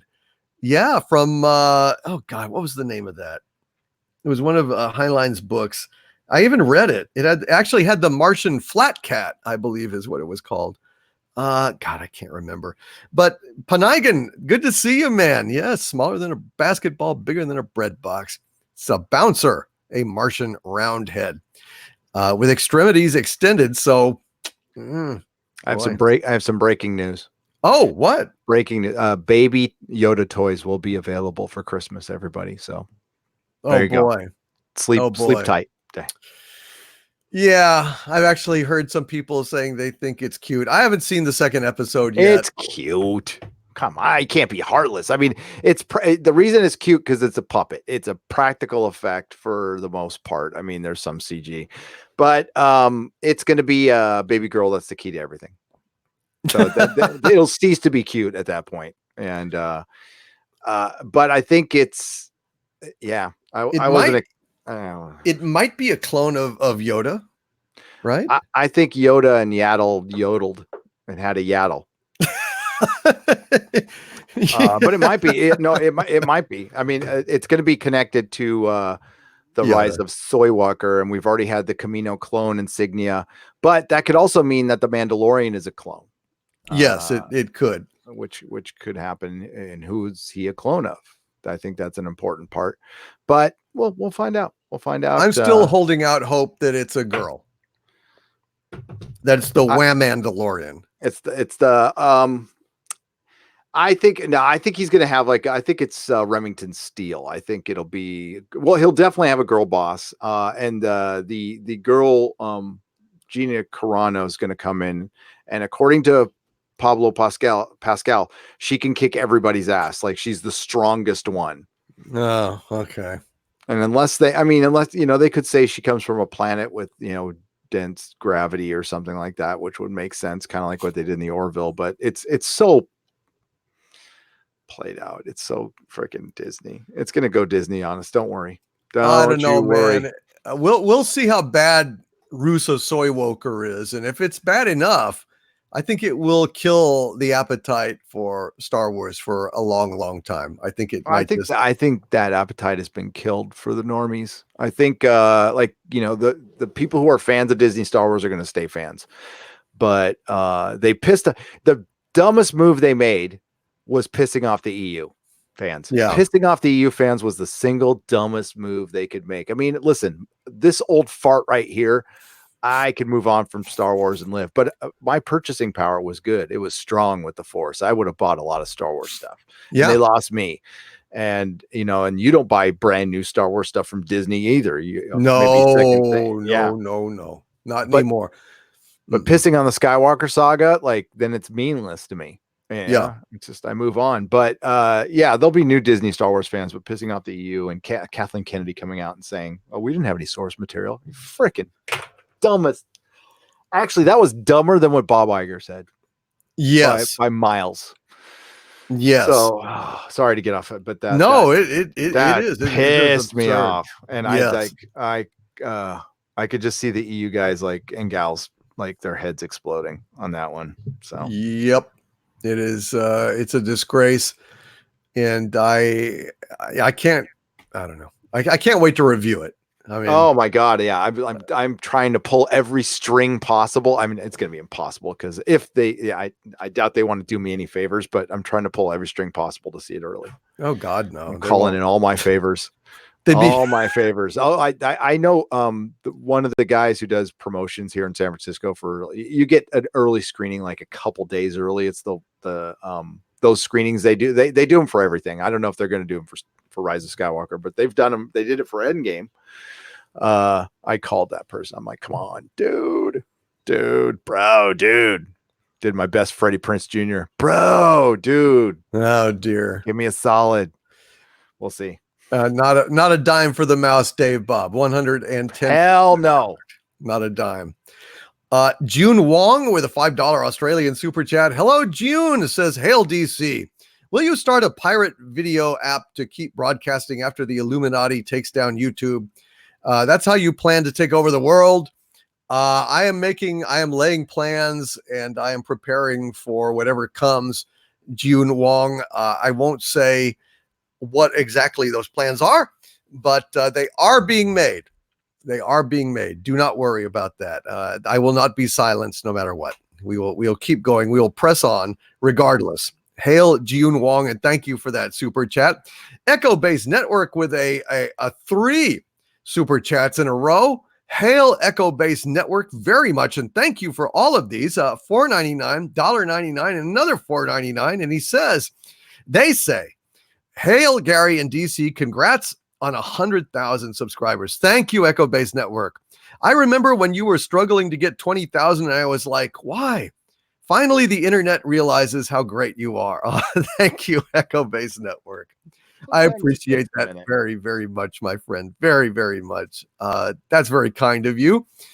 He says, oh, and thanks, Gary, for checking out our intro. Yeah, I thought it was good. Really? Excellent. That was really good. Yeah, I thought it was really well done. For the documentary? Yeah. So what you guys did right was your editing. You were cutting on the action. You were cutting on the beats. You didn't stay on something too long. Because I would have been anal. I would have gotten back to you about it, but I thought it was like really solid. That's why I said lock it. I didn't mean to say lock it. That's the way they would say it. Technicolor is lock it. It's done. Sounds good. There you go. Sounds like a ringing endorsement. And also, Echo Base Network says, have you guys seen where they discovered dinosaurs with parts of flesh, blood, and tendons still attached to the bone? Millions of years, there's the claw that's out there. Yeah, that was what? Oh yeah, I hadn't heard this. Oh, hang on. With actual bits of flesh and stuff on it. Holy crap! It was a dinosaur claw, real, preserved.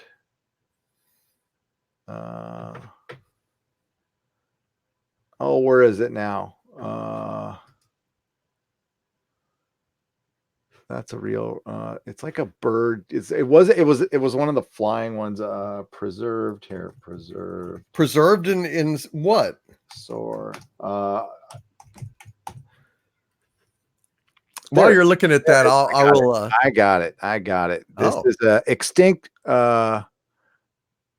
Oh, it's an extinct bird with dinosaur-like claw may soon be resurrected. But so it's an ancient bird. It's not an actual dinosaur, but it's a really freaking old bird. Here, I'll show you the flesh. So it's not a dinosaur, but okay. So it's an ancient bird, but it's this is pretty close. There we go. Huh. There's the claw. I mean, it's massive. Wow. Yeah. Damn! Look at that. That's like a Skeksis or something from Dark Crystal. Totally. That's basically like it's out of Jim Henson's workshop. The claw of Truden. That is bizarre. Damn, what a universe we live in. That is just. Yeah. But they have, no flesh preserved, but they have Velociraptor claws out there and stuff. But I think there might have been, for it to be preserved, it have to be an amber. That's why they have the insects, the ancient insects that are preserved in amber. Right. That's a trip. That is weird. How did that happen? I don't know, but it's giving Disney the middle finger even from beyond the grave. Look at that. It really is. It's just flipping it saying, hey, Kathleen Kennedy. Fuck you. From the grave. That's how much loyalty she inspires. Wow. Larry with a $5 super chat. Thank you, Larry. Larry says, here's a free super chat courtesy of YouTube. Congrats on 103,000 subscribers. Hank Hill needs to know if propane has been found in Mars. If so, he wants first dibs to Mars.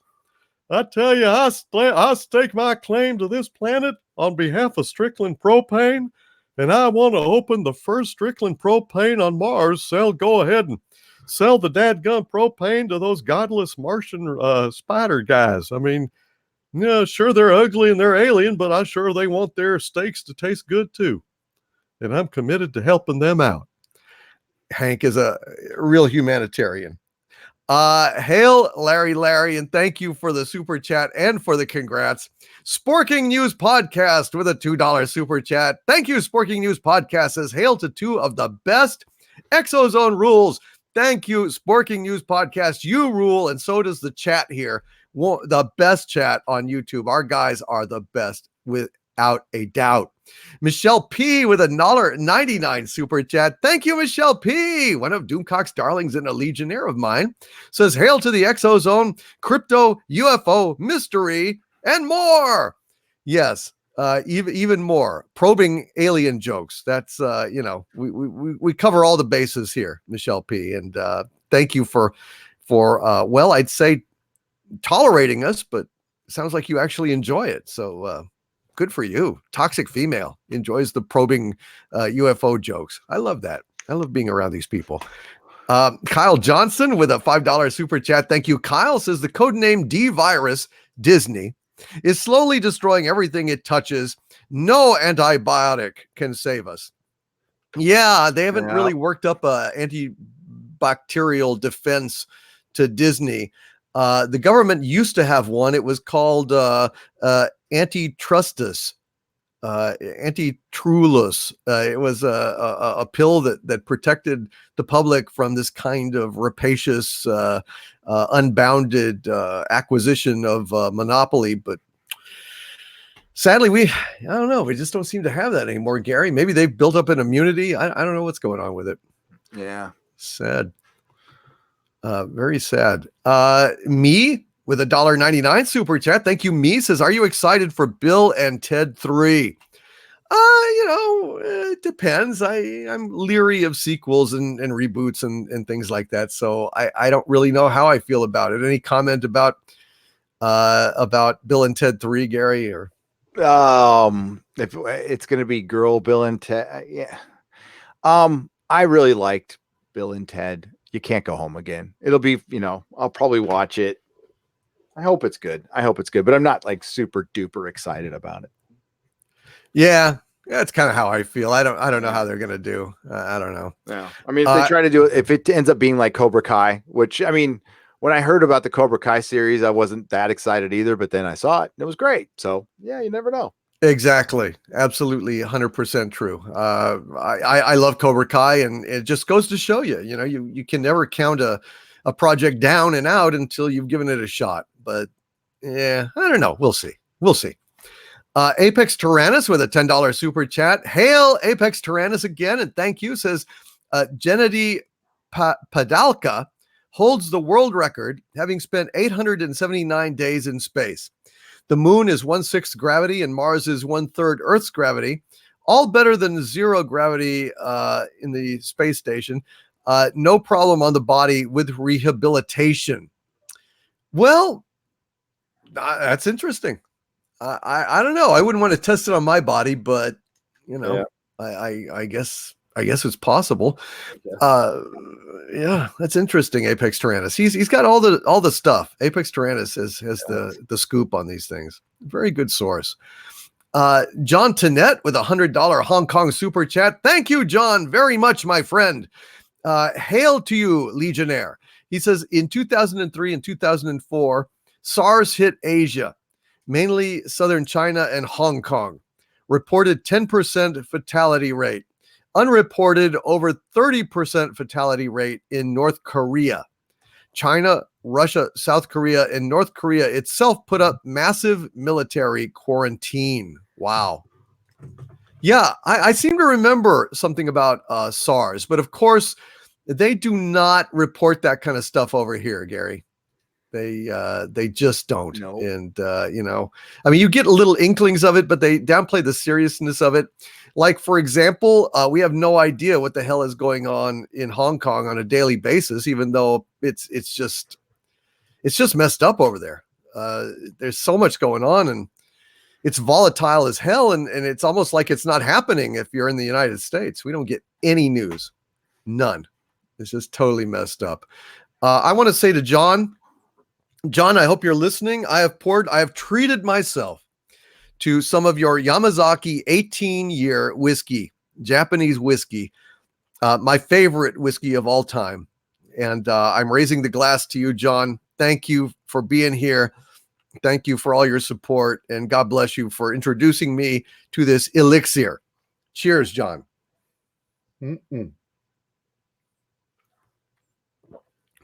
God, that's good.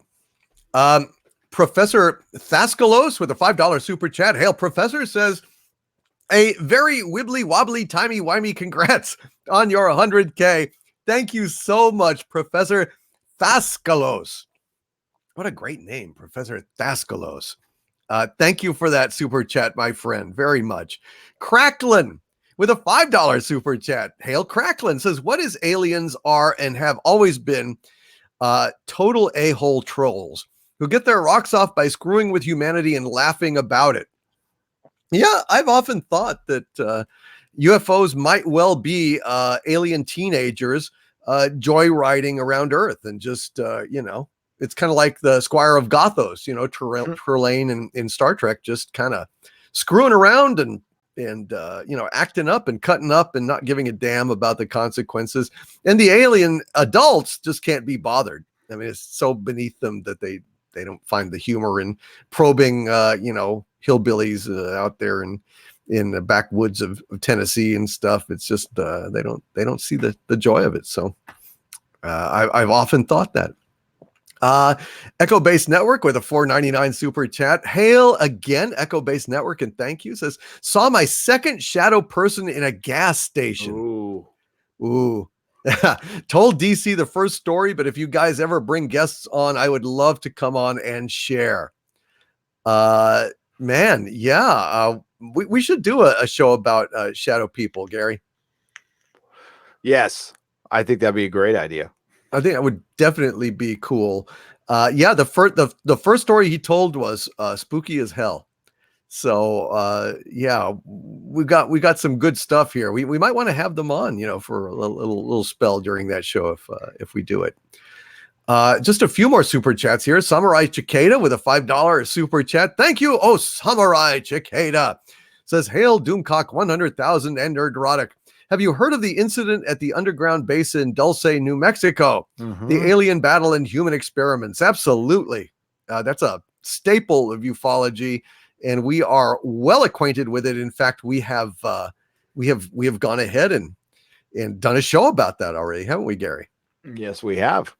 It's creepy. And what was the name of the gentleman who got his fingers burned off and shot in that incident? It's Bill. No, it's Bill McDonald. Phil Schneider. Phil Schneider. Phil Schneider. Okay. Yeah, that I thought that's fascinating. Absolutely fascinating. Weird story. But yes, we've definitely heard of that for sure, and I think it's amazing. Samurai Cicada, look back on old ExoZones. Look on Nerdrotic Live and look on right here, the Harvey Zone, and I'm sure you will find it. Echo Base Network with a $1.99 super chat says they found parts of a T-Rex with flesh, blood, and tendons. So apparently we were mistaken. It was not the bird, Gary. It was an actual T-Rex. Oh, wow. Oh, there you go. Damn. Geez. I'd love to see that. My God. I wonder how that was preserved. Damn, that is amazing. And we've got like a troll in the chat here. Somebody, flute musician or some shit like that. So we might want to go ahead and do we have am I thank you, Mary. Yeah, and Mary. The other mods might want to help delete those as well. Thank you, guys. Classic Comics with a $2 super chat says a dino was found in Canada with skin and guts intact. So that may be what they're talking about, this T-Rex. It must have been fairly recent too, because I've never heard of it. That's very interesting. Yeah. Stellar Heather with a $2 super chat who says, just a tip for the kitty. Hail Doomrotic. Thank you very much, Stellar Heather. Much appreciated. D Lunar Fox says, love this show and love the hosts and the audience. So I'll have to do the setting, Gary. I guess I didn't do the setting, or Harvey didn't on the channel. I'll go ahead and do that later. Sorry about that, guys. Thank y'all for taking care of the invading fruit musician. Apex Tyrannus with a $5 super chat. Again, thank you, Apex. He says, Google True Color Mars and True Color Moon. Alan Bean painted the moon with true color. Atmospheric reflection does not let us see their true color. Interesting. I know that there was incredibly colorful pictures on the moon that I guess it must have been Alan Bean who painted it. That's really weird. I've always wondered what the hell that was, and it was speculated that that was light refracting through the crystal structures that we don't see in the photographs, but nevertheless it changes the color on the light. That was in the Dark Moon book, I think. Dark Mission. Yeah, Dark Mission. That was interesting. And Resolute Germ with a $5 super chat. Hail, Resolute Germ says, congrats to you, Overlord, on 100,000. Also to Mecca for 50,000 and Andy Trekker on 10,000. Oh, Wow. and Yellow Flash hit 100,000. And Orville Nation hit 1,000. Oh, congratulations, Orville Nation, Andy Trekker, all of you, Mecca, Yellow Flash, congratulations. That is absolutely fantastic, you guys. Well done. So before we head on out, Gary, would you like to say anything about the Tic Tac, or would you prefer to save that for next week? Let's do it. Let's run out over this article real quick. I gotta share it with you. I gotta stop sharing the other one, and then we will go over there. The Tic Tac, the dreaded Tic Tac, or as we know it around here, confirmation. Yeah, exactly. So this is from a little while back, and Tim Pool is all of a sudden reporting on this stuff, which is hilarious. 5 U.S. sailors speak out 15 years after the USS Nimitz UFO encounters and say videos of mysterious flying Tic Tac objects were turned over to unknown officials and evidence was destroyed. This is after there was denials. Actually, a couple of the pilots said, if somebody would have come on the ship, I don't know, I would have known about it. But no, there was people on the show that said, no, this happened. So Gary Voorhees, Jason Turner, Patrick Hughes, Ryan Wygant, and Kevin Day served in the U.S. Navy and during the USS Nimitz UFO encounters in 2004 near my hometown of San Diego. The 5 have now come forward saying electronic data that recorded the unidentified aerial phenomenon was taken by unknown individuals. The video we are seeing is partial and it's grainy, and they said there is much higher def video out there of this thing. Oh, really? Yeah, somewhere. Previously, the incident was only backed by a grainy black and white video of the Tic Tac shaped object. Former Top Gun fighter pilot eyewitness's story. The sailor says there too were witnesses to when the Navy fighter jet was harassed and outperformed by the UFO off of, I love this, off the South California coast. You can tell from the UK, South California. Nobody says South California. Right. After the data tapes were confiscated by the mysterious individuals, ships recordings were also wiped clean, say new witnesses. 5 men who here, I got to blow this up a little bit. Sorry. Oh yeah, here we go. Daddy Bad Eyes here. 5 men who served in the U.S. Navy have come forward to say they witnessed a mysterious. Okay, don't repeat yourself for word salad. The witnesses also claimed 2 mysterious individuals confiscated video of the incident, and that all other evidence at the time was wiped from the data recording. Gary Voorhees. Okay, we're repeating information again. There's Kevin Day. These are the people that were all on the TV show Unidentified. Right. Unidentified. Ryan Waite, pictured left, was the leading petty officer and power plant specialist for the SH-60B Seahawk helicopter aboard the USS Princeton. Says by chance he saw video footage of an F-18 trying to keep up with the elusive Tic Tac. Gary Voorhees, pictured right, says he caught a glimpse of the USS Princeton's advanced tracking system to look at the unidentified flying object. There is a terrible picture of it. A black and white grainy video taken from the F-18 Super Hornet in November 2004 shows a mysterious unidentified flying object that outmaneuvered the powerful jet. An image from the video is shown. Previously, the mysterious incident was only backed by grainy black and white video taken by Fetch, but they acknowledged an unidentified aerial phenomenon and an eyewitness account given by one of the other pilots, blah, blah, blah. The witness Navy Commander David Fravor, who expressed doubt over the accuracy of these stories, the 5 have told about the incident. Yes, he has been on camera saying he doubts that. In response, the five say it's disappointing to learn Fravor believes their accounts are inaccurate. However, they stand by their claims and insist that the only reason they went public was to support Fravor and their fellow sailors. This human beings, freaking human beings. So all this attention gets on them.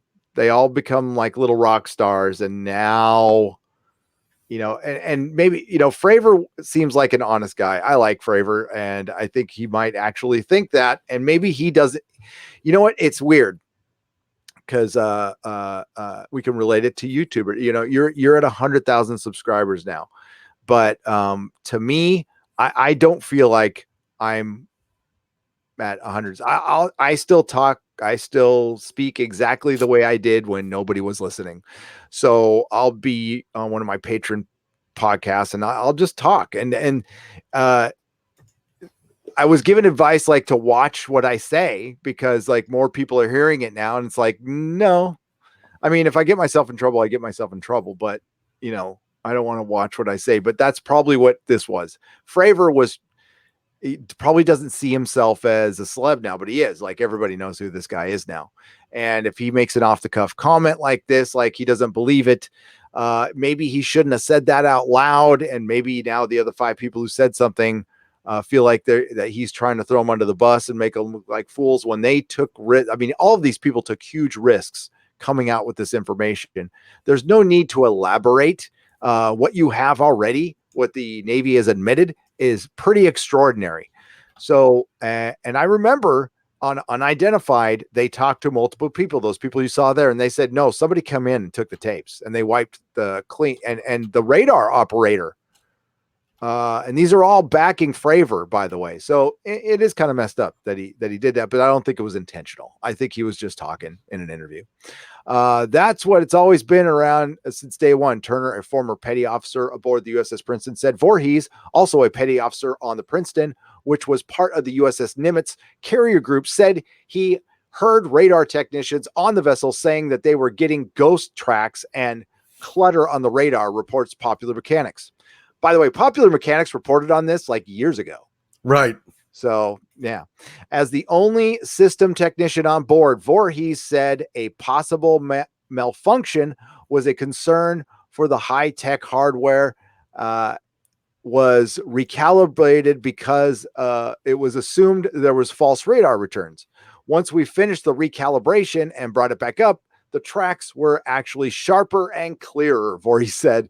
Sometimes they'd be at the altitude of 80 to 60,000 feet, or sometimes they'd be at 30,000 feet, going like 100 knots. I don't know how fast that is. He recalls on the radar readings. Day, who was on the Princeton Combat Information Center, serving as an operations specialist senior chief, was watching over the airspace in charge of protecting the strike group.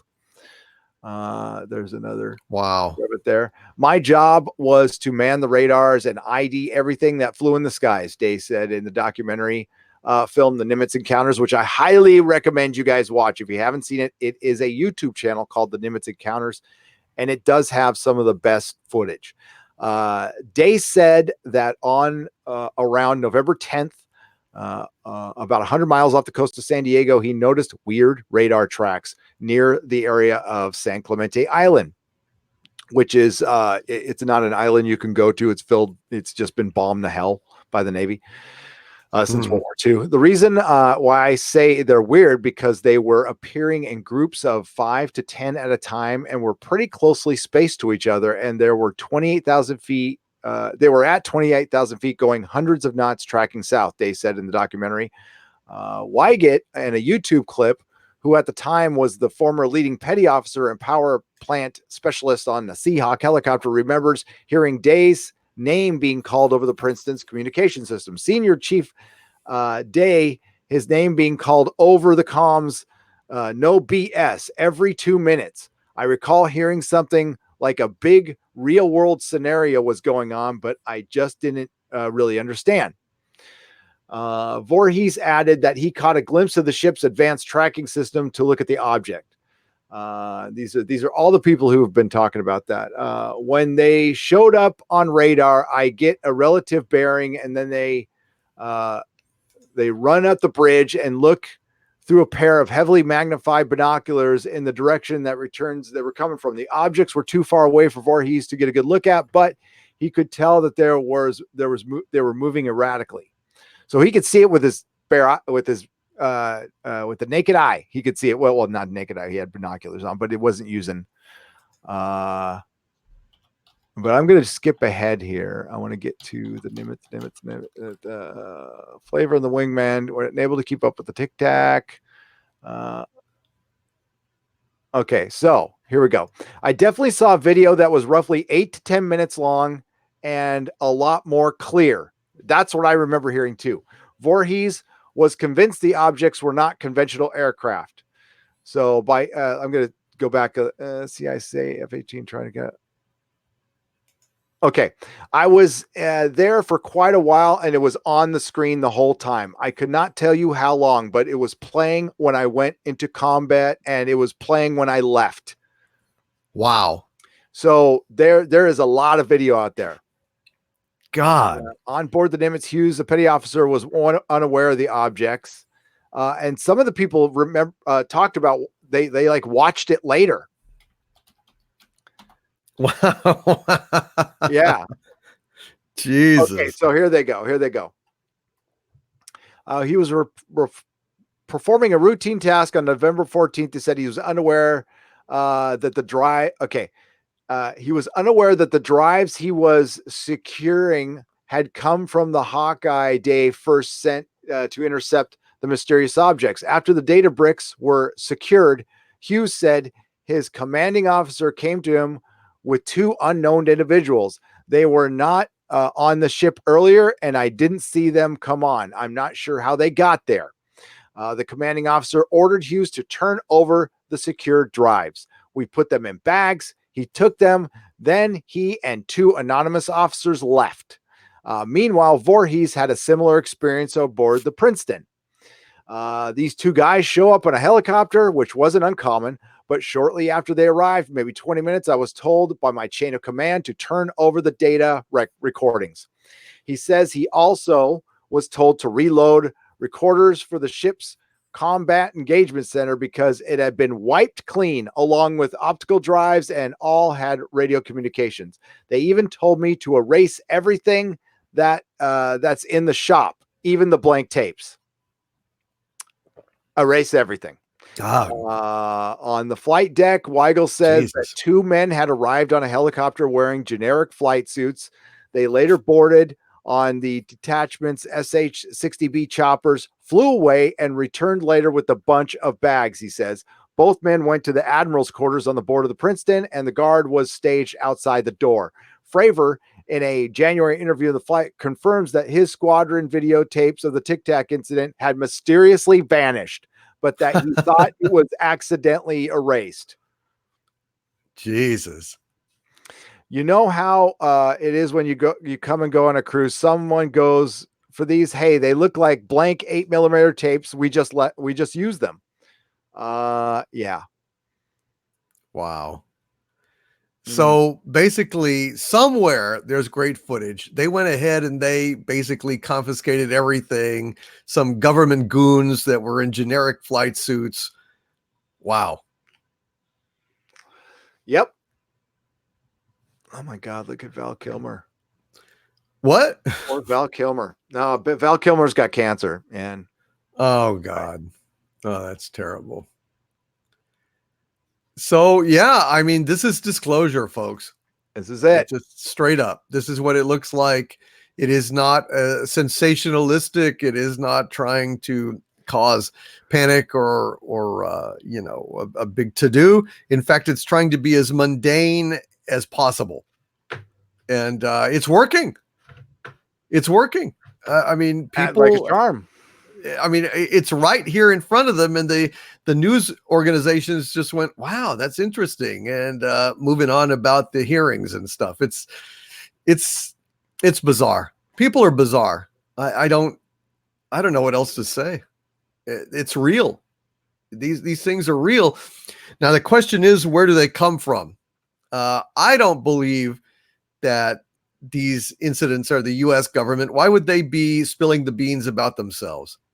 I just don't see the strategic advantage to that at all. So I don't know what to think, unless it's like a super secret governmental thing that the Navy doesn't know about. But then wouldn't they be blocked again from this disclosure that they've so successfully blocked for, decades? I mean, what is the point of disclosure? I don't know. Well, I mean, like, I think listen, aside from the people in this chat, I think the sheeple are so well trained that if they actually came out with just disclosure, they wouldn't believe it. Most of them wouldn't believe it. Most of them don't, even though like, hey, this is official sources. This is everything you've asked for, but it's the typical moving of the goalpost of deniers too. And like, hey, this is how, I mean, not to equate it what we cover. This is how The Force Awakens makes millions of dollars. I mean, it's just, people are busy. They're not really paying attention. They don't know until too late that the game was rigged, man. And everything is not what it seems. And yeah, wow. Yeah. I like, listen, the attitude of the Navy at the time was probably cover up everything. And they probably wish they had that one back now because this thing got out. But what sucks is there's like good footage. There's like high def footage of this thing. And I'd love to see it. I know. I can't believe that I mean, it looks like the typical thing you'd expect on gun camera footage and stuff, so nobody questions it, but it makes sense that there would be much higher resolution stuff on these planes than what we're accustomed to. Yeah, I'm guessing our pilots aren't looking at 380p through. Probably not. Probably not. We probably paid an extra couple of $1 million for the monitor in that plane. Right. So, well, we got $100,000 toilets, right? And hammers and shit. Yeah. So, yeah. So the governmental graft. Well, I think that brings our current ExoZone to an end. Gary, next week ExoZone will be on your channel. What would you like to plug tonight? Anything? Oh, I don't know. We're gonna move. So Doomcock can celebrate Friday. I'm gonna move Friday Night Tights to Saturday. The Inquisition Sunday on your channel. I will be covering The Mandalorian tonight or tomorrow morning, whenever it drops. So my COPA Plan B will be announced very soon. It's something I've actually been working on for a while, but it's time to, I'm not waiting for them to decide my fate. I'll decide my own. So that will be, soon. Very, very soon. But otherwise, subscribe to Doomcock, and congratulations to you and 100,000. It's been a great day. I love seeing so many people pass so many goals. And you know what? This is the difference with the Fandom Menace. We're all praising each other. We're not all like, oh, his channel's growing. I've got to tell him how to YouTube now. I'm going to Doomcock, will you stop being successful so I can feel better? I mean, like, really, people, emulate. Okay. Emulate, get inspired. Don't get jealous. It's lame. Envy is lame. It stunts your growth. It's bad for your self-esteem. It's terrible. You need to be happy for people. They're not, what? When Doomcock is successful, he's not taking away from you. He's just being successful. He is just, what? You earned it, buddy. So don't let them take it away from you. Don't let the YouTube police bother you. And I know they don't, but F those guys. Thank you, Gary. I appreciate it. I appreciate everybody who came here tonight. And I'm just excited about all of this. I just want to say, tomorrow we'll celebrate the 100,000 milestone on Friday Night Frolics. Thanks, Gary, for that. That's very kind of you. No problem. Very kind of you. And right now, all of my Xanadu mirrors, I'm going to go and go back to Xanadu. Exactly. Xanadu. Now we are here, or will be shortly, and just have a little private party just to thank you guys for all of your support and everything. All right, from the center of the earth and from San Francisco, California, this is Dictor Van Doomcock and Gary Beekler. Bidding you all, my friends, stay angry and see you shortly. Just this next Sunday, actually. Yeah. All right, you guys. Bye-bye. Bye-bye.